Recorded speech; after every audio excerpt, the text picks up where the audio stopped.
अस्सलामुअलैकुम, welcome to Pakeezah kitchen. कैसे हैं आप तमाम लोग? उम्मीद करती हूँ खैरियत से होंगे। तो आज आपके लिए एक और ज़बरदस्त से स्नैक्स की रेसिपी लेके हाज़िर हुई हूँ। तो इस स्नैक्स में ना हम अंडा इस्तेमाल करेंगे, ना ही ब्रेड का इस्तेमाल करेंगे और ना ही मैदे का इस्तेमाल करेंगे, और बहुत ही मज़ेदार से ये स्नैक्स बन के रेडी होंगे। तो इफ्तार में आप इसको झटपट रेडी कर सकते हैं। किस तरह बनेंगे, चलिए स्टार्ट करते हैं। बिस्मिल्लाहिर्रहमानिर्रहीम। तो ये स्नैक्स बनाने के लिए हमें सबसे पहले आलू चाहिए होंगे। उबले हुए 3 आलू आप ले लीजिए और उन्हें इस तरह किसी भी ग्रेटर की मदद से आपने इस तरीके से ग्रेट कर लेना है। तो तीनों आलूओं को मैंने ग्रेट कर लिया। अब इसके अंदर एक ग्रेट की हुई गाजर इस्तेमाल करेंगे। तो ये बिल्कुल बारीक ग्रेट होनी चाहिए, इस बात का ख्याल रखिएगा। तो ये मैं इसमें डाल दूँगी, और आप चाहें तो सब्ज़ियों में जो आपको पसंद हो आप शामिल कर सकते हैं। तो यहाँ पर मैं देखें इसमें प्याज ऐड कर रही हूँ। एक छोटे साइज़ की प्याज है जिसको बिल्कुल बारीक आपने चॉप करना है। 2 अदद हरी मिर्चें हैं, ये डाल देंगे। Red chilli powder half teaspoon, नमक हाफ़ टी स्पून, और कुटा हुआ धनिया आधा खाने का चम्मच है, ज़ीरा आधा खाने का चम्मच, और ये है चिकन पाउडर। अगर आप इसको स्किप करना चाहें तो कर सकते हैं, वैसे इससे फ्लेवर बहुत अच्छा आता है, इसलिए मैंने इसको यूज़ किया है। और यहाँ पे मैं आपको बताती चलूँ कि यहाँ पर ये मैं बैटर थोड़ा ज़्यादा रेडी कर रही हूँ, तो इसमें से मैं हाफ़ यूज़ करूँगी। तो आप अगर रेसिपी बना रहे हैं तो आप इसमें से हाफ़ यूज़ कर लीजिएगा, और अगर आप ज़्यादा स्नैक्स रेडी करना चाहते हैं तो पूरी भी आप इस्तेमाल कर सकते हैं। तो ये रेडी हो गई। तो अब एक सॉस पैन ले लीजिए, और इसके अंदर आपने 2 खाने के चम्मच ऑयल डालना है, ज़्यादा ऑयल यूज़ नहीं करना। और ज़ीरा डाल देंगे आधा खाने का चम्मच, हल्दी चौथाई खाने का चम्मच, लाल मिर्च पाउडर आधा खाने का चम्मच, धनिया पाउडर चौथाई खाने का चम्मच। ये 3 आपने चीज़ें डालनी हैं और इनको मिक्स कर लेना है। इनको पकाना नहीं है वरना ये जल जाएंगे। अब इसके अंदर आपने पानी शामिल करना है, तो कप से मेजर कीजिएगा।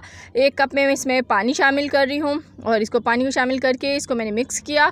और इसके अंदर अब हम शामिल करेंगे सॉल्ट, क्योंकि मैं यहाँ पे चौथाई चम्मच शामिल कर रही हूँ, क्योंकि हमने पहले भी शामिल किया था मिक्सचर में। और यहाँ पे मैंने आधा कप सूजी डाली है।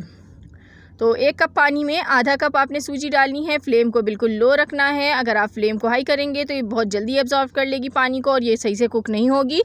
तो चम्मच मुस्तकिल चलाते रहें, और इस तरीके से इसको लो फ्लेम पे आपने पकाना है, और इतना पकाना है कि ये पैंदा छोड़ दे, इस तरीके से पक जाए। तो लो फ्लेम पे हम इसको पकाएंगे 5 मिनट तक।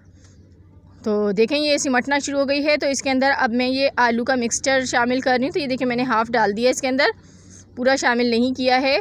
तो अगर आप पूरा शामिल करेंगे तो आप 1 कप सूजी में शामिल कीजिएगा इसको पूरे को। यहाँ मैंने आधा कप सूजी ली है, तो उसके हिसाब से ये बिल्कुल परफेक्ट है।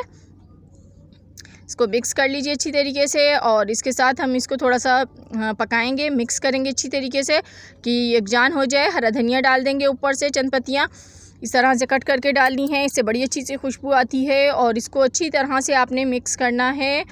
तो यहाँ आप लोगों से छोटी सी रिक्वेस्ट, जो लोग चैनल पर अभी न्यू आए हैं और फर्स्ट टाइम मेरी वीडियो वॉच कर रहे हैं और वीडियो पसंद आ रही है, तो वीडियो को लाइक कीजिए, चैनल को सब्सक्राइब कीजिए, बेल को नोटिफिकेशन पे कीजिए, ताकि मेरी अच्छी अच्छी वीडियोज़ के नोटिफिकेशन आपको मिल सकें। तो देखें यहाँ पर अब ये तकरीबन कुक होने वाला है। तो इसमें 1 चम्मच आपने तेल मज़ीद शामिल करना है और इसको मिक्स कर लेना है।